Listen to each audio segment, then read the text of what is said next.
नुकतीच पावसाळ्याचे दिवस आता चालू झालेले आहे. मुलांच्या शाळासुद्धा चालू झालेल्या आहे. मधल्या वेळेत मुलांना खाण्यासाठी किंवा शाळेमध्ये छोट्याशा भुकेसाठी डब्यावरती देण्यासाठी किंवा संध्याकाळचा 5-6चा जेव्हा आपण चहाचा आपला टायमिंग होतो तेव्हा चहाबरोबर काहीतरी हलका फुलका आणि कोरडा असा नाश्ता हवा असतो. तर आज आपण मुरमुऱ्यांचा चिवडा घरीच बनवून घेणार आहे, एकदम सोप्या पद्धतीने.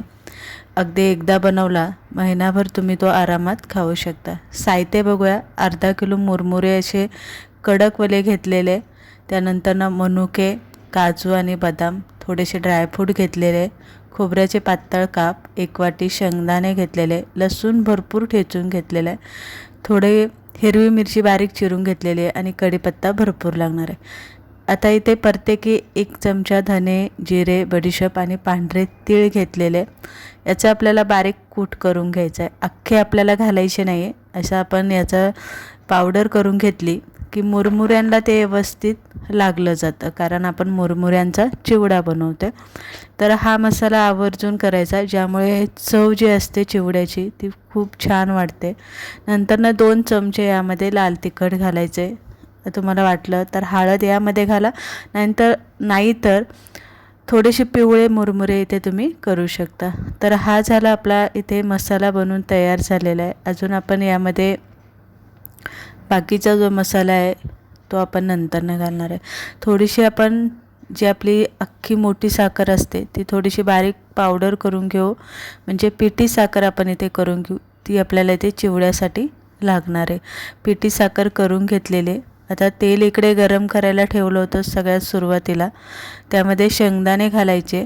शेंगदाणे थोडेसे असे तळले गेले, तडतडायला लागले की त्यामध्ये बदाम घालून घ्यायचं, कारण बदाम कडक असतात, तळायला थोडासा वेळ लागतो.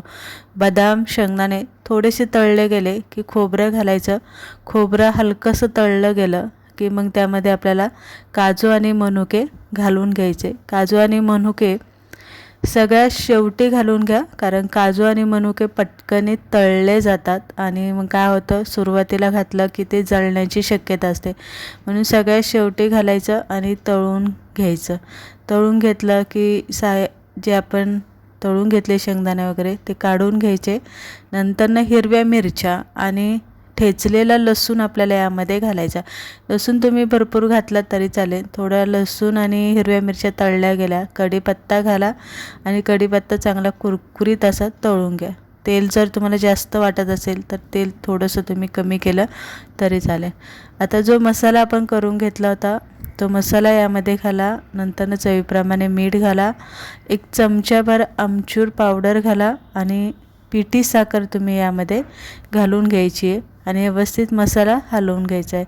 थोडीशी हळद अर्धा चमचा यामध्ये घाला आणि तळून घेतलेले जे साहित्य आपले चिवड्याचे ते यामध्ये घालून हलवून गरम असतानाच चिवड्यावरती हे सगळं घालून घ्यायचे.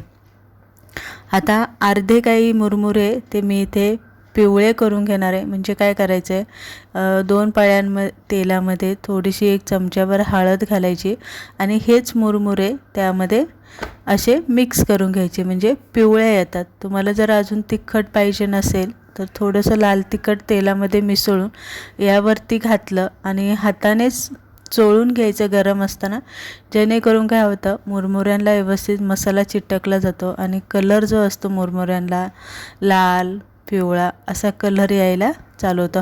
त्यासाठी हाताने चांगलं मिक्स करा, हाताने चांगलं चोळून घ्या. तर इथे तुम्ही बघू शकताय हाताने व्यवस्थित चोळून घेतलेलं आहे. आता यावरती मी विकतची जी लसूण शेव असते ना, लसूण चिवडा, तो मी यामध्ये घातलेला आहे. अगदीच घरी बनवायचं असेल तर शेव घरी पाडून तुम्ही तयार करून यामध्ये घालू शकता. पण 1 वाटीभर मी तो चिवडा घातलेला आहे मुरमुऱ्यांसोबत. डाईटसाठी सुद्धा हा एकदम उपयुक्त आहे. यामध्ये दुसरं काहीही नाही आपण घातलेलं आहे. थोडंसं आपण शेव घातलेले, लसूण शेव. नंतर हा डाईटसाठी सुद्धा तुम्ही खाऊ शकता. तेलाचा वापरसुद्धा कमी आहे. तर इथे बघू शकता आपला मुरमुऱ्यांचा जो पटकन होणारा सगळ्यांना आवडणारा चिवडा बनून तयार झालेला आहे. अगदीच मधल्या वेळेमध्ये ना तुम्ही याची ओली भेळसुद्धा बनवून खाऊ शकता. एकदा बनवला हवाबंद डब्यामध्ये भरून ठेवा, महिनाभर खा, काहीच होत नाही. रेसिपी आवडली लाईक करा, शेअर करा आणि विशेष म्हणजे हा फक्त 100 रुपयामध्ये बनून तयार झालेला.